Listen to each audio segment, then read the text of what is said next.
जय हिंद साथियों, मैं आदेश आप सभी का आपके अपने परिवार राही आदि क्लासेस में स्वागत करता हूं।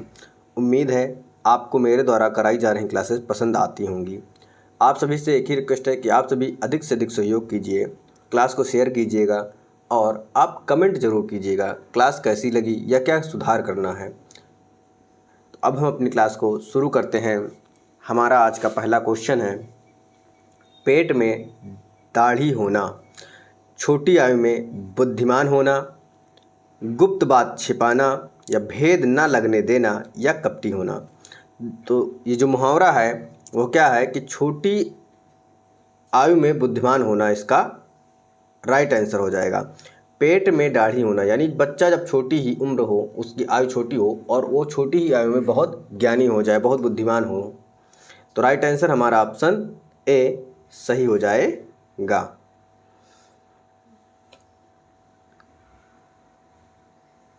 अगला क्वेश्चन है कि पाप काटना मुहावरे का अर्थ है क्या? पाप काटना मुहावरे का अर्थ है पीछा छूटना, प्रायश्चित पूरा होना, निपटारा होना, सुख मिलना। तो पाप काटना मुहावरे का जो राइट आंसर हो जाएगा वह होगा प्रायश्चित पूरा होना। क्या हो जाएगा? प्रायश्चित पूरा होना। ऑप्शन दूसरा हमारा ऑप्शन बी पूर्ण रूप से सही हो जाएगा। अगला क्वेश्चन है, बांसों उछलना का अर्थ है, बांसों उछलना का अर्थ है पागल होना, उछलकर बहुत दूर चले जाना, नीचे से उछलकर ऊपर चढ़ना या प्रसन्न होना। तो राइट आंसर हमारा क्या होगा कि बांसों उछलना यानी बहुत प्रसन्न होना। क्या हो जाएगा? प्रसन्न होना हमारा राइट आंसर हो जाएगा, यानी ऑप्शन डी हमारा सही हो जाएगा। अगला क्वेश्चन है भाड़ झोंकना। क्वेश्चन क्या है? भाड़ झोंकना। इसका मुहावरा क्या हो जाएगा कि अनाज भूनना, काम बिगाड़ना, मामूली कमाई करना या व्यर्थ समय नष्ट करना। क्या? व्यर्थ समय नष्ट करना। तो राइट आंसर हमारा क्या होगा? भाड़ झोंकना मतलब व्यर्थ समय नष्ट करना। राइट आंसर हमारा ऑप्शन डी सही हो जाएगा।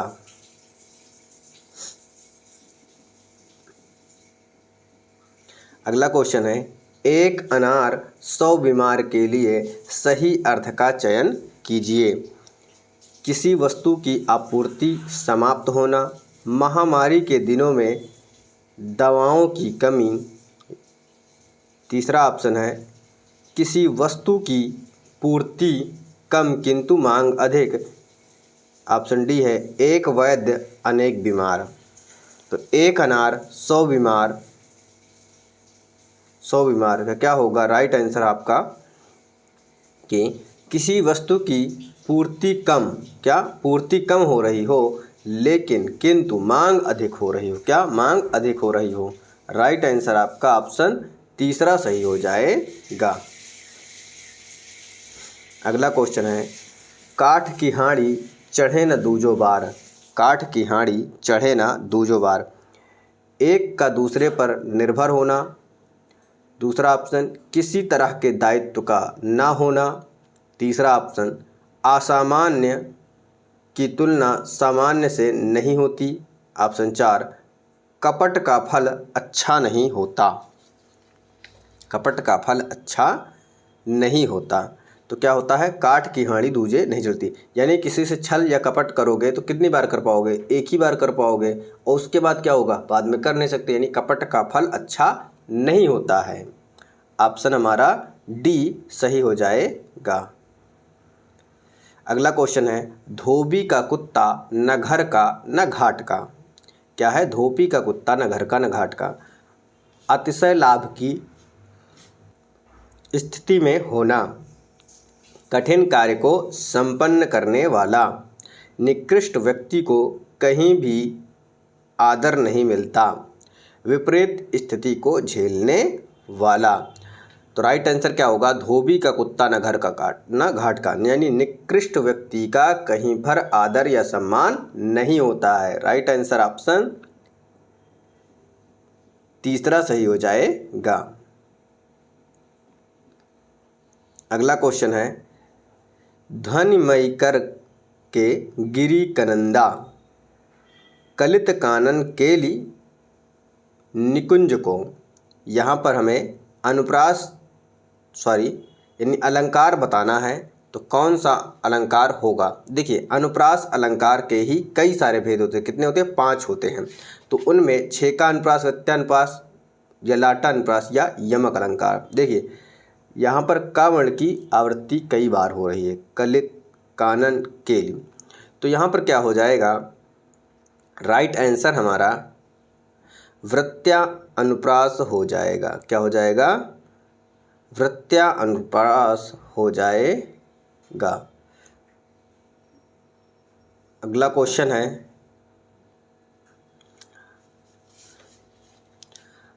रंभा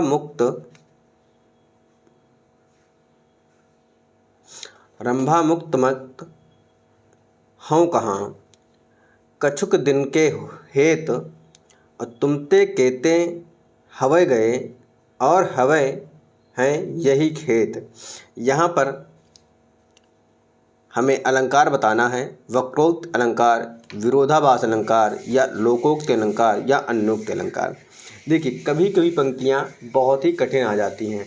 अगर आपको पता है तो टिक कीजिए, माइनस मार्किंग है तो मत कीजिए, या फिर 2-4 पंक्तियाँ ही बहुत रेयर केस में कठिन आती हैं, तो उनको आप याद कर सकते हैं। तो यहाँ पर हो जाएगा अन्योक्ति अलंकार। क्या हो जाएगा? अन्योक्ति अलंकार हो जाएगा। अगला है, बड़े नहूजे गुणन बिनु विरद बड़ाई पाए, कहत धतूरे सो कनक गहनो गढ़्यो न जाए। ऑप्शन ए है अतिशयोक्ति अलंकार, प्रति वस्तु उपमा, अंतरन्यास, विरोधाभास। तो यहाँ पर क्या हो जाएगा? अर्थांतरन्यास। क्या हो जाएगा? अर्थांतरन्यास। अगला क्वेश्चन है, निम्नलिखित में से कौन सी पुस्तक रामचंद्र शुक्ल द्वारा लिखी गई है। तो यहाँ पर कौन सी पुस्तक है जो रामचंद्र शुक्ल के द्वारा लिखी गई है? कविता के प्रतिमान, यम गाथा, हिंदी साहित्य का इतिहास या निबंध संग्रह। तो आचार्य रामचंद्र शुक्ल के द्वारा जो पुस्तक लिखी गई है वह हिंदी साहित्य का इतिहास है। क्या? हिंदी साहित्य का इतिहास। अगला क्वेश्चन है, साधारणीकरण शब्द के आविष्कर्ता आचार्य का नाम है। साधारणीकरण शब्द के आविष्कर्ता जो हैं उनके आचार्य का नाम क्या है? भट्टनायक, उद्भट्ट, अभिनव गुप्त या वामन। तो क्या है? भट्टनायक जी हैं। क्या? कौन है? भट्टनायक जी हैं। अगला क्वेश्चन है, जहाज का पंछी। क्या? जहाज का पंछी। ये है रचयिता इनके कौन होंगे? अज्ञेय, इंदिराचंद्र जोशी, अमृतलाल नागर या जैनेन्द्र, या फिर जैनेन्द्र। तो जहाज का पंछी किसकी रचना है? इंदिराचंद्र जोशी जी की रचना है। अगला है, मैला आंचल। अब मैला आंचल बहुत ही फेमस है, तो आप सभी को पता होगा। मुक्तिबोध, शिव प्रसाद मिश्र, नागार्जुन या फणीश्वरनाथ रेणु। तो मैला आंचल किसकी है? फणीश्वरनाथ रेणु जी की रचना है। अगला क्वेश्चन है, देव्यावाहन का संधि विच्छेद करें। देवी धन वाहन, देवी धन आवाहन, देवधन आवाहन या देवधन वाहन। तो राइट आंसर क्या हो जाएगा? देवी धन आवाहन। क्या हो जाएगा? देवी धन आवाहन। और यहाँ पर अगर संधि पूछे तो संधि कौन सी होगी? यण संधि हो जाएगी। क्या हो जाएगी? यण संधि हो जाएगी। अगला क्वेश्चन है, नेता का स्त्रीलिंग है। अब नेता का स्त्रीलिंग क्या होगा? नेती, नेत्री, नेता या अभिनेता। तो नेता का जो स्त्रीलिंग होगा वह नेत्री हो जाएगा। क्या हो जाएगा? नेत्री हो जाएगा। अगला क्वेश्चन है, यहाँ पर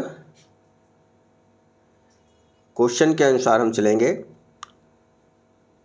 उज्ज्वल, भावुकता, सूची या साहित्यिक? साहित्यिक।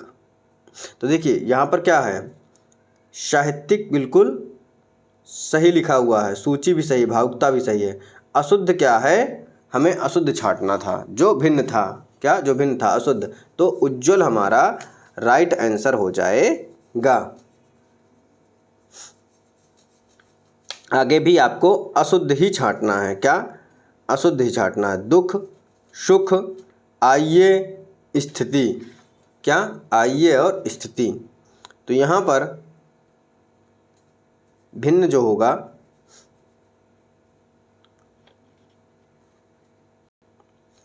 भिन्न जो होगा यानी अशुद्ध, दुख इसी प्रकार से लिखा जाता है, सही लिखा हुआ है। आइए भी सही है और स्थिति भी सही, लेकिन सुख इस प्रकार से नहीं लिखा जाता, यानी ऑप्शन दूसरा हमारा सही हो जाएगा। अब आगे देखते हैं। सुख जो है गलत लिखा हुआ है, अशुद्ध लिखा हुआ है। आगे है, कंगाली में आटा गीला होने का अर्थ है। क्या? कंगाली में आटा गीला होने का अर्थ, आटे में अधिक पानी पड़ जाना, गीला आटा खरीद लेना, पश्चाताप करना या गरीबी में और अधिक हानि होना। तो आप सभी जानते हैं इसका क्या हो जाएगा? गरीबी में अधिक हानि होना। अगला क्वेश्चन है, डैश, लड़का बहुत चालाक है। क्या? लड़का बहुत चालाक है। क्या भरना है? वे, उस, आप, वह।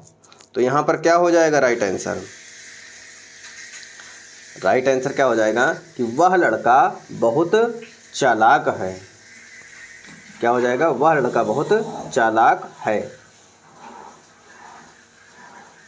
अगला क्वेश्चन है, निम्नलिखित में से कौन सा विकल्प भविष्यकाल का द्योतक है, यानी भविष्यकाल में?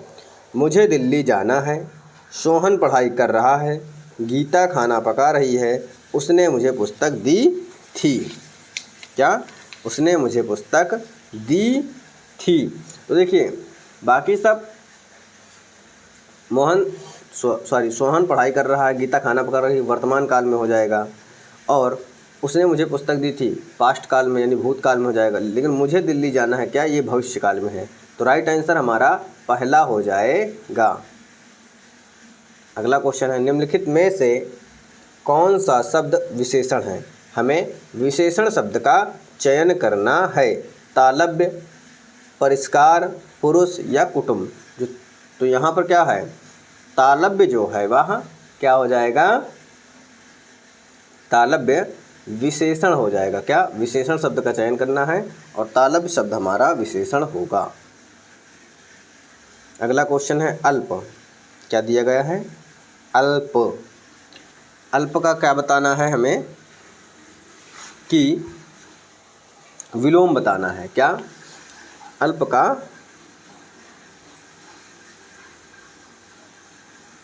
विलोम बताना है। अल्प का विलोम कई, बहुत, बहु या सर्व। तो जो अल्प का विलोम हो जाएगा वह क्या हो जाएगा? बहु हो जाएगा। क्या हो जाएगा? बहु हो जाएगा। अल्प का अर्थ कम, बहु मतलब बहुत। अगला क्वेश्चन है, इसका भी हमें क्या बताना है? विलोम ही बताना है। उषा का विलोम क्या हो जाएगा? संध्या, संध्या, सुबह, शाम, निशा। तो उषा का जो विलोम होगा वह होगा संध्या। क्या हो जाएगा? संध्या हो जाएगा। अगला है अंबर। क्या है? अंबर, आकाश, कपास, वस्त्र, धातु।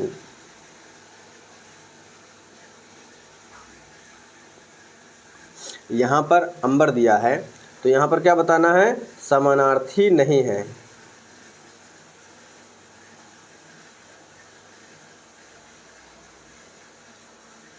यानी मूल शब्द का समानार्थी नहीं है।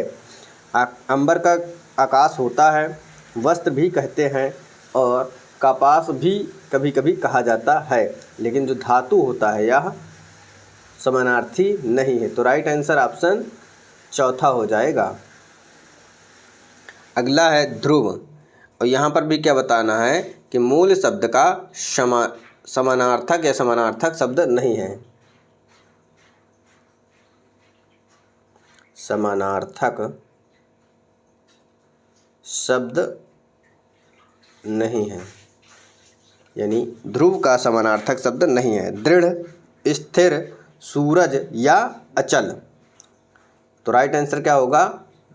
ध्रुव का दृढ़ भी हो जाएगा, स्थिर भी हो जाएगा, अचल भी हो जाएगा, लेकिन सूरज जो है यहाँ नहीं होगा।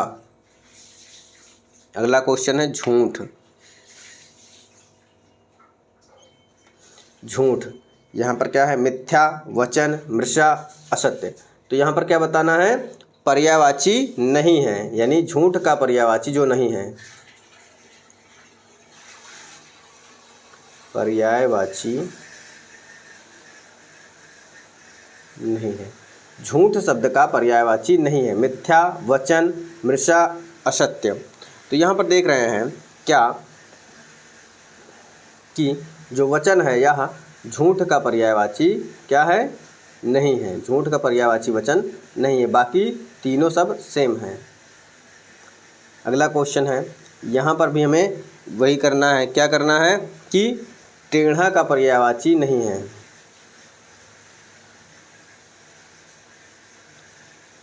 पर्यायवाची नहीं है। घूमा, कुटिल, वृक्क, बंक। घूमा यानी घूमा मतलब टेढ़ा मेढ़ा, वृक्क टेढ़ा मेढ़ा, कुटिल बहुत ही टेढ़े इंसान होना हो, और बंक तो क्या हो जाएगा?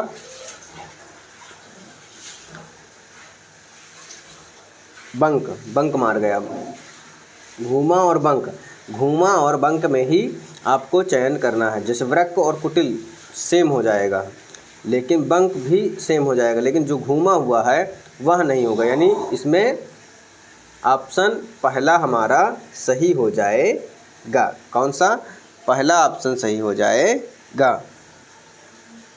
अगला क्वेश्चन है, और ये है आपका लास्ट क्वेश्चन है। तो निम्न में से कौन सा चिन्ह योजक चिन्ह के रूप में प्रयोग किया जाता है? आपको बताना है कि कौन सा चिन्ह जो है योजक चिन्ह के रूप में प्रयोग किया जाता है। तो आप सभी जानते हैं कि कौन सा चिन्ह योजक चिन्ह में प्रयोग होता है। तो ऑप्शन हमारा जो तीसरा है यह पूर्ण रूप से सही हो जाएगा। उम्मीद है आपको क्लास पसंद आई होगी, या जैसे भी हो आप कमेंट के माध्यम से बताइए ताकि वह सुधार किया जा सके। तो आप सभी का इस क्लास में जुड़ने के लिए बहुत बहुत धन्यवाद।